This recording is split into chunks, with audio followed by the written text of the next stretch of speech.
Singers, I'm Sarah Lieb, and this is SingingTV.com. Welcome back. You've met Fab before because he did a different episode about the role of a producer, but just to give you a little bit of background, this is Fabrice Dupont, a very well-known and well-respected producer, mix engineer, and studio owner. We're at his studios, Flux Studios, in the East Village in New York City in the United States. And I wanted him to come in today to talk to us a little bit about what does a mix engineer do.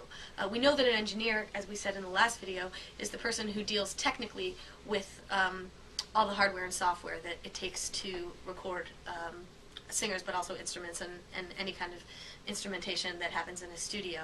And would you tell them just for a minute, just some of your credits, people, you know, name drop just for a sec, and then we can talk about mixing. For mixing? Yeah. For mixing, it goes anywhere between Jennifer Lopez to Shakira, Freshly Ground, Mark Anthony, Nat King Cole, Bebe Gilberto, I don't know, I forget, it goes fast. Yeah. Kirk Whalum, Music Soul Child, Queen Latifah. Just nominated for a Grammy with Kirk Whalum, Music Soul Child. Yeah, that's nice. Congratulations. Doesn't suck.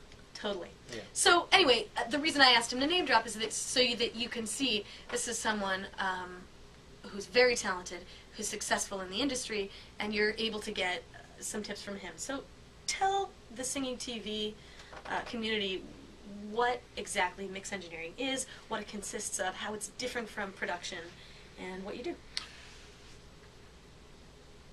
As a mix engineer, also called mixer, which is interesting when you think that you also have a mixer in the kitchen.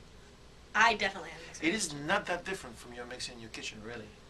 So the job as the mix engineer is to blend. The fact that you just brought in food yeah. is huge. And anyone who watches Singing TV yeah. will know that I'm constantly making food analogies. Yeah, so that's huge. Food's phenomenal. You just got big points with the Singing TV community. I like food. Okay. Food's good.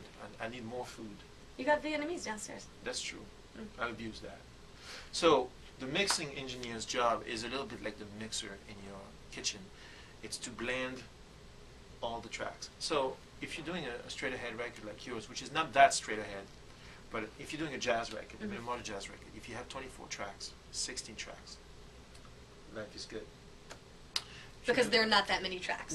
It's very is what he's saying. reasonable. That actually sounds like a lot to me because I'm a jazz musician, but yeah, but think about it. Compared to an orchestra, you get 2 microphones on the bass drum, 1 on the snare drum, that's 3. 1 on the hi-hat, that's 4, which I never use, don't bother. A pair of overheads, you're at 6. And then maybe you have like a couple of ton mics, that's you're at 8, so that's 8 tracks. Then you have a bass. If you use it upright, maybe 1 close, 1 flat. Right. 10. All right. Then maybe you have some chordal instrument just for entertainment, like Sure. a piano. Maybe you want like stereo because this is the 21st century, so there's 12.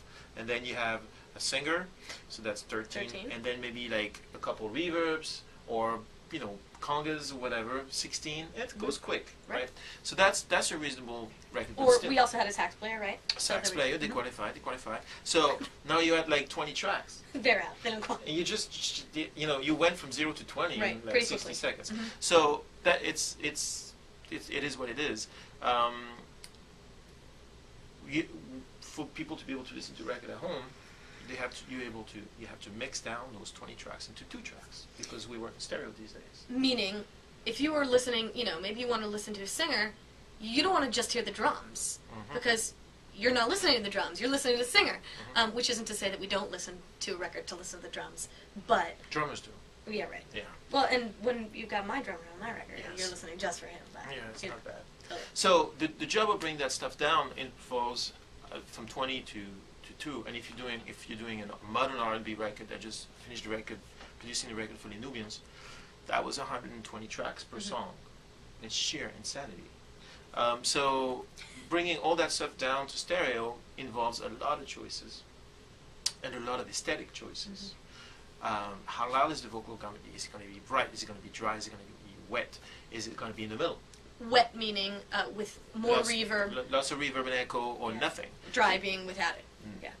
Are the background vocal going to be super pan, very wide open, like wrapping around you? Are they going to be like a big block in the middle? Are they going to be wet or dry?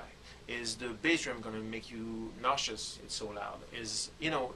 Basically you're given, as a mixing engineer, you're given the clay of the record, and then you sculpt into what the record's going to be. It's a fairly crucial step that most people underestimate.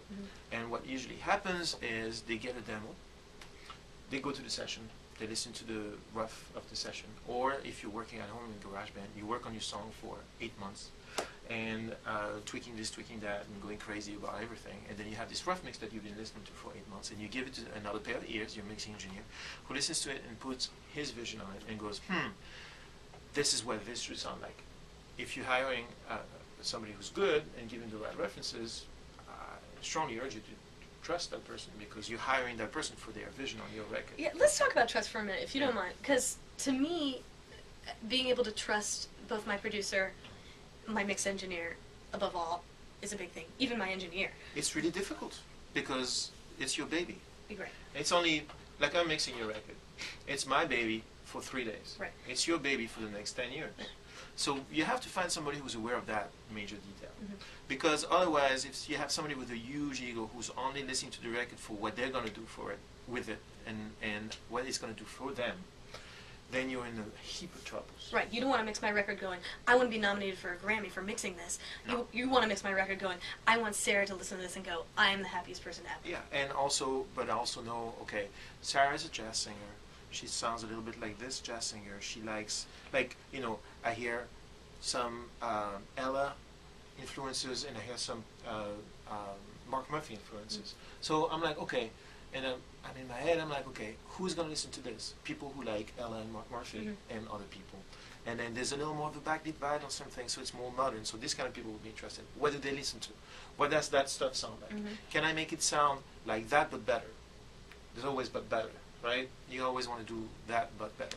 So I'm listening to you the first roughs. I came to the session, I listened a little bit, I was like, okay, I see where this is going, I see the tones I've chosen, I see what Matt is doing, and at the end of this, when I was sitting on the couch on the session, I said, you know what, I pretty much, I said, are you going for something retro on this, or can I do whatever I want? Right. And Matt said, do whatever you want. I said, okay. So I came back here, and the first song I pushed up, I was like, okay, I had already a picture in my head of what I wanted it to sound, which is a mix of a 60s Ella kind of vibe with the late 70s Mark Murphy stuff, and then more powerful, more modern drums when there's a backbeat.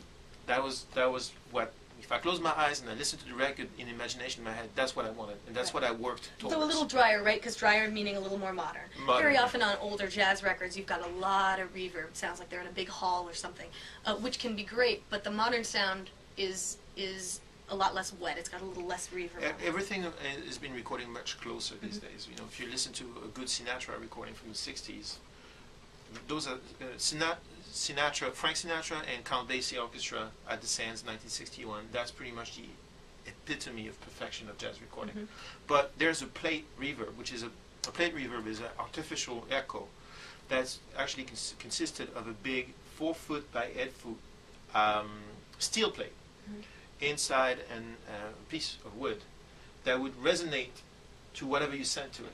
So if you wanted if you recorded the vocal fairly dry and you wanted to sound like it's got echo on it, you would actually send a signal to that big piece of metal and record that and put it back onto the vocal. I mean, can you imagine?